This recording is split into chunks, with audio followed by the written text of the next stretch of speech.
ರಾಜಗೌಡ, ನಿಮ್ಮ ಜವಾಬ್ದಾರಿ ಇಲ್ವಾ ಇದರಲ್ಲಿ? ಈಗ ನಿಮ್ಮ ಸರ್ಕಾರ, ಈಗ ಗೋವಿಂದರಾಜು ಅವರು ಹೋಗಿ ಕಂಪ್ಲೇಂಟ್ ಕೊಡ್ತಾರೋ, ಇರ್ಷಾದ್ ಕಂಪ್ಲೇಂಟ್ ಕೊಡ್ತಾರೋ, ಬೇರೆ ವಿಚಾರ. ಸರ್ಕಾರವಾಗಿ ಕೂರಿಸ್ಕೋಬೇಕು ನೀವು ಪಾಟೀಲನ್ನೇ ಬಂದು. ಪಾಟೀಲ್ ಹೇಳೋದು ಏನು ಗೊತ್ತಾ, ಮಿನಿಸ್ಟ್ರ್ ಸಿಗಲ್ಲ ನಮಗೆ, ಮುಖ್ಯಮಂತ್ರಿ ಸಿಗಲ್ಲ, ಕೇಳಿಕೊಂಡ್ರೂ ಸಿಗಲ್ಲ, ಲೆಟ್ರ್ ಬರೆದ್ರೂ ಸಿಗಲ್ಲ, ಸಿಗ್ತೀವಿ ಅಂತಾರೆ. ಏನು ಮಿನಿಸ್ಟ್ರ್ ಅಂದರೆ ಏನು? ಒಂದು ಇಲಾಖೆ ನೋಡ್ಕೊಳ್ಳೋಕೆ ಒಬ್ಬರನ್ನ ನೇಮಕ ಮಾಡಿರೋದು. ಈ ಥರದ್ದಾಗ್ಬಿಟ್ಟಾಗ ನಾವು ಯಾರ ಬಳಿ ಹೇಳ್ಕೊಳ್ಬೇಕು?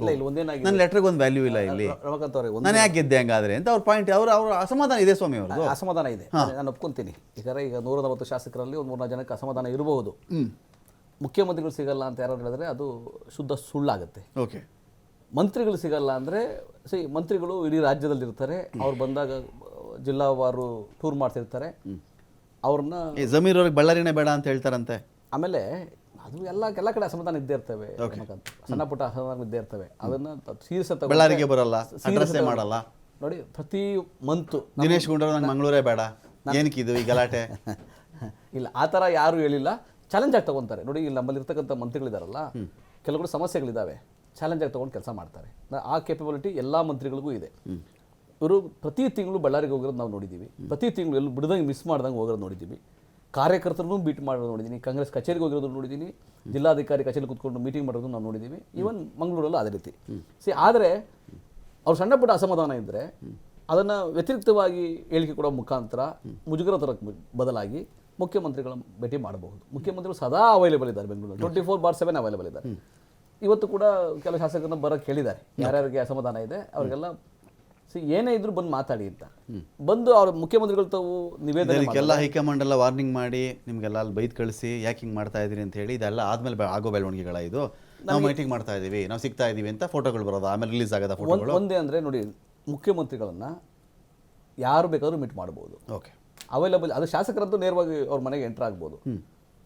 ಮುಖ್ಯಮಂತ್ರಿ ಸಿಕ್ಕಿಲ್ಲ ಅಂತ ಯಾರು ಹೇಳೋಕ್ಕೆ ಸಾಧ್ಯನೇ ಇಲ್ಲ. ಓಕೆ, ಬಟ್ ಅವ್ರಿಗೆ ಕುಂದುಕೊರತೆಗಳು ಇರ್ಬೋದು, ಶಾಸಕರಿಗೆ ಇಲ್ಲ ಅಂತಿಲ್ಲ. ಯಾಕಂದರೆ ಎಲ್ಲ ಶಾಸಕರಿಗೆ ಏನು ಯಥೇಚ್ಛವಾಗಿ ಏನು ಎಲ್ಲರಿಗೂ ಹೋಗುತ್ತೆ ಆ ಥರ ಅಂತೇನಿಲ್ಲ. ಅವ್ರು ಕುಂದುಕೊರತೆ ಇದ್ದಾಗ ಮುಖ್ಯಮಂತ್ರಿಗಳ ಬಳಿ ಹೇಳಬೇಕು, ಅದು ಬಿಟ್ಟು ಮಾಧ್ಯಮಗಳಲ್ಲಿ ಹೇಳಬಾರ್ದು.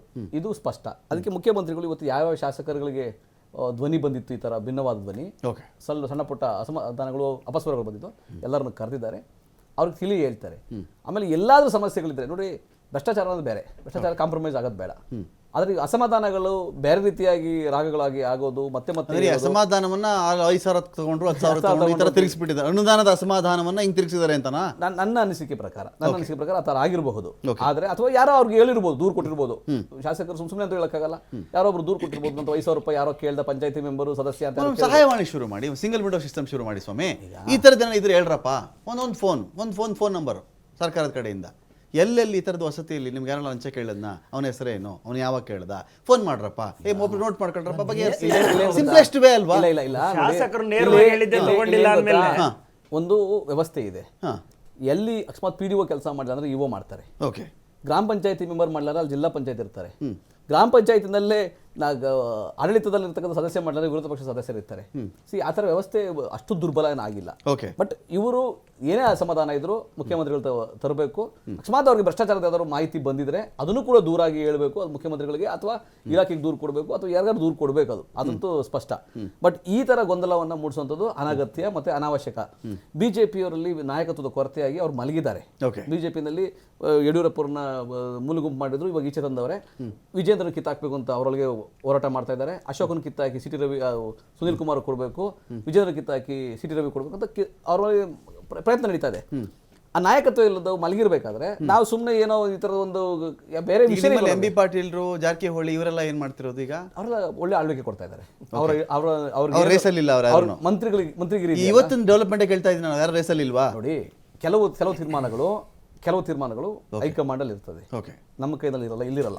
ಆದ್ರೆ ಅವ್ರು ಕೊಟ್ಟಿರ್ತಕ್ಕಂತಹ ಇಲಾಖೆಯನ್ನ ಚೆನ್ನಾಗಿ ನಿಭಾಯಿಸ್ತಾ ಇದ್ದಾರೆ ಅನ್ನೋದು ಬಹಳ ಮುಖ್ಯ ಆಗುತ್ತೆ. ಅದನ್ನ ಇವರೆಲ್ಲ ಮಂತ್ರಿಗಳು ಚೆನ್ನಾಗಿ ನಿಭಾಯಿಸ್ತಾರೆ. ಗೋವಿಂದರಾಜ್ ಅವರ, ಈಗ ಅಶೋಕ್ ಅವರಿಗೆ, ವಿಜೇಂದ್ರ ಅವರಿಗೆ ಟೆನ್ಷನ್ ಏನಾದರೂ ಇದೆಯಾ?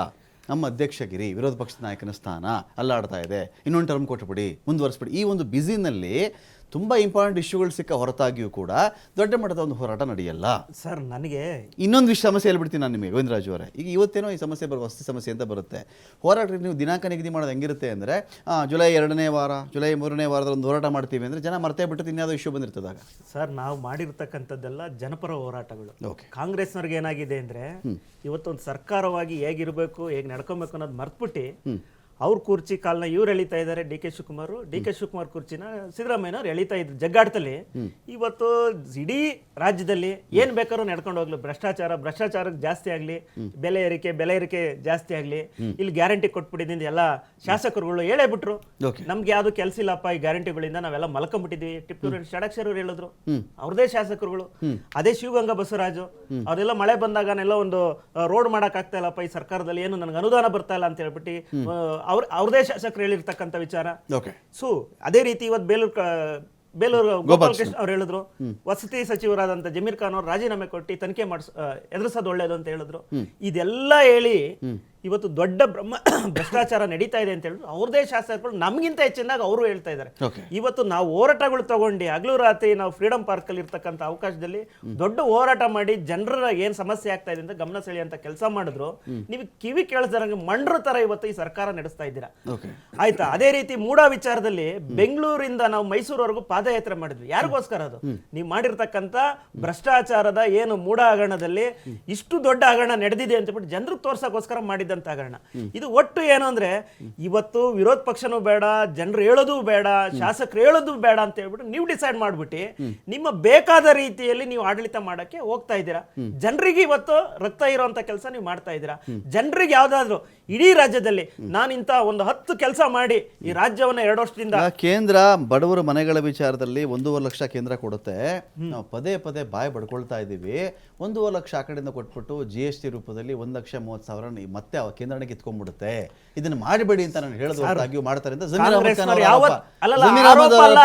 ಲಕ್ಷ ಕೊಟ್ಬಿಟ್ಟು 1,30,000 ಕಿತ್ಕೊಂಡ್ಬಿಡ್ತಾರೆ GST ರೂಪದಲ್ಲಿ. ನಾನು ಅದನ್ನ ಹೇಳ್ತಾರೆ, ಕಾಂಗ್ರೆಸ್ನವ್ರು ಯಾವತ್ತು ನಿಜ ಹೇಳಿ ಸರ್ಕಾರಕ್ಕೆ ಬಂದವರೇ ಸರ್ಕಾರ ಆಡಳಿತ ನಡೆಸ್ತಾ ಇದ್ದಾರೆ. ಎಲ್ಲವನ್ನು ಸುಳ್ಳು ಹೇಳ್ಕೊಂಡು ಇವತ್ತು ಅಧಿಕಾರಕ್ಕೆ ಬಂದ್ರು, ಅದೇ ರೀತಿ ಸುಳ್ಳು ಹೇಳ್ಕೊಂಡು ಇವತ್ತು ಆಡಳಿತ ಮಾಡ್ತಾರೆ. ಕೇಂದ್ರದಿಂದ ಬರ್ತಕ್ಕಂಥದ್ದು ಪ್ರತಿಯೊಂದು ಎಲ್ಲ ರಾಜ್ಯಕ್ಕೆ ಬರ್ತಾ ಇದೆ, ಯಾವ್ದು ಕೊರತೆ ಇಲ್ಲ. ಸುಮ್ನೆ ಎಲ್ಲ ಒಂದ್ ಕಡೆ ಕುರ್ಚಿ ಬಲಗೈಲಿ ಕೊಟ್ಟಂಗ್ ಮಾಡಿ ಎಡಗೈಲಿ ಕಿತ್ಕೊಂಡ್ಬಿಡ್ತಾರೆ ಅವರು ಅಂತ ಯಾವ್ದು ಆತರ ಇಲ್ಲ ಸರ್.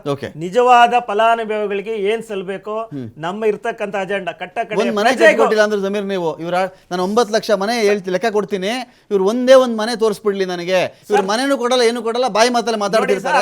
ಬಾಯಿನಲ್ಲಿ ಹೇಳಿ ಮಾಡ್ತಾ ಇಲ್ಲ. ಏನ್ ಮುಖ್ಯಮಂತ್ರಿಗಳು 10 ಕೋಟಿ ಕೊಟ್ಬಿಟ್ಟಿದೆ ಅಂತ ಒಂದ್ ಮನೆ ತೋರಿಸಿ ಅಂದ್ರು ಜಮೀರ್ ಅಹಮದ್ ಅವರು. ಒಂದ್ ಮನೆ ತೋರಿಸ್ಬಿಡಿ ಇರ್ತಕ್ಕಂಥ ದಾಖಲೆಯಲ್ಲಿ ನಾವು ಮನೆ ಏನಿದ ಪ್ರಧಾನಮಂತ್ರಿ ಆವಾಸ್ ಯೋಜನೆಯಲ್ಲಿ ಸುಮಾರು 1.5 ಲಕ್ಷ ಏನ್ ಮನೆಗಳು ಬಂದಿದೆಯಲ್ವಾ, ಖಂಡಿತವಾಗ್ಲೂ ಆ ಜಿಲ್ಲೆಗಳಲ್ಲಿ ಯಾರ್ಯಾರು ಅನುದಾನ ಹೋಗ್ಬೇಕು ಖಂಡಿತ ಹೋಗಿದೆ. ಅದರಿಂದಲೇ ಇವರು ಮನೆಗಳನ್ನ ಇವ್ರಿಗೆ ಇಷ್ಟ ಬಂದಂಗೆ ಹಂಚ್ಕೊಂಡು ಲಂಚ ಪಡೆದಿ ಹಂಚೋ ಕೆಲಸ ಇವತ್ತು ಮಾಡ್ತಾ ಇದ್ದಾರೆ. ಇದು ನಾವು ಆರೋಪ ಇರ್ತಕ್ಕಂಥದ್ದು. ಇವಾಗ ಕೇಂದ್ರದಿಂದ ಅನುದಾನ ಬರ್ದಲ್ಲ, ಇಷ್ಟೊಂದು ಯೋಜನೆಗಳು ಆಗ್ತಿಲ್ಲ. ಈಗ ನನ್ನ ಇವ್ರದೇ ಯಾರು ಶಾಸಕರು ಹೇಳಿದ್ರು ಇದ್ರ ಜೊತೆಯಲ್ಲಿ ಇವರು ನಮ್ಮ ಪರಮೇಶ್ವರ್ನ ಏನ್ ಹೇಳಿದ್ರು, ದುಡ್ಡಿಲ್ಲ ಅಂದ್ರು. ನಾವೆಲ್ಲ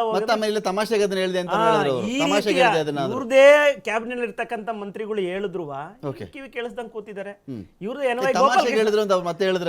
ತಮಾಷೆಗೆ ಅಂದ್ರೆ ಒಬ್ಬ ಸಚಿವಾಗಿ ತಮಾಷೆಗೆ ಏನ್ ಬೇಕಾದ್ರು ಹೇಳ್ಬೋದು. ಹಾಗಾದ್ರೆ 1,000 ಕೋಟಿ ಬೇಕಾದ್ರೆ ಕೇಂದ್ರ ತಕ್ಕ ಹೋಗ್ತಾ ಬರ್ಬೋದು, ನಮ್ ಸರ್ಕಾರದಲ್ಲಿ ದುಡ್ಡಿಲ್ಲ ಅಂತ ಹೇಳಿದ್ಯಾರು? ಖಾಲಿ ಸರ್ಕಾರ ಇಟ್ಕೊಂಡ್ ಕೂತಿದ್ದಾರೆ ಸರ್.